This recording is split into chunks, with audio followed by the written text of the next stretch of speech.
జరిగింది. కూర్చోండి urgent matters ఉన్నాయి. రెండోది, ఇప్పుడు సావధాన తీర్మానం చేపడుతున్నాం. గౌరవ ఆరోగ్య శాఖ మంత్రి గారు ప్రకటన చేస్తారు. సార్ చాలా టెన్షన్ అండి.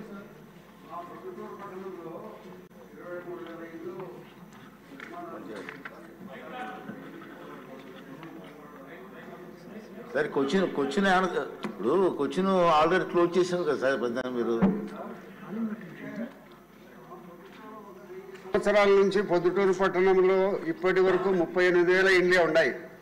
1000 సంవత్సరాలు పొద్దుటూరు పుట్టినప్పటి నుంచి 38,000 ఇండ్లు ఉంటే 23,000 ఇండ్లు ఇప్పుడు వీకర్ సెక్షన్ వాళ్ళు ఉన్నారు సార్. భూములు 20 లక్షల ఎకరాకు కొని 40 లక్షల రూపాయలు ప్రభుత్వానికి అమ్మినారు ఎమ్మెల్యే గారు. ఈ మాదిరిగా దండిగా భూమి ఎంత భూమి బెనిఫిషియేషన్ చూపిస్తే అంత భూమి కొని డబ్బులు దోచుకోవచ్చు అనే ఉద్దేశంతో కొనడం జరిగింది సార్. నిర్మాణాలు ఊరికట్ట తగులి గోడ దొబ్బితే పడిపోయేటట్టున్నాయి, వర్షాలు నిలబడేటట్టు లేవు.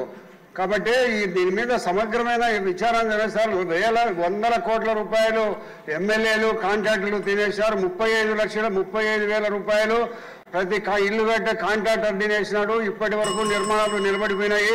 ఎక్కడ కూడా నిర్మాణాలు పూర్తి చేయడం లేదు సార్. దీని మీద హౌస్ కమిటీ ఏదన్నా వేయడం కానీ, ఒక విజిలెన్స్ ఎంక్వైరీ కానీ వేయాలి సార్. అదే ఒకటి సార్, మన ప్రభుత్వం వచ్చిన తర్వాత 2 సెంట్లలో 4 లక్షల రూపాయలకి ఇల్లు కడతామంటున్నారు సార్. మరి 2 సెంట్లలో 4 లక్షల రూపాయలకు మనం ఇల్లు కట్టే పరిస్థితుల్లో ఉండేటట్టుంటే ఈ ఇల్లు అన్నిటి ఏం చేస్తారు సార్? ఇప్పుడు సార్ క్వశ్చన్ క్లోజ్ అయిన తర్వాత మళ్ళీ రీఓపెన్ చేయడం పద్ధతి కాదు. మీరేమంటే మినిస్టర్ గారికి చెప్పండి, మినిస్టర్ గారు యాక్షన్ తీసుకుంటారు. ఎవరిష్టం వచ్చేవాళ్ళు మాట్లాడుకుంటే చైర్ డైరెక్షన్ ఏముంటుంది? ఇక సారీ సార్, మిమ్మల్ని పాయింట్ అంటలే, అందరికీ చెప్తున్నాను నేను. Question close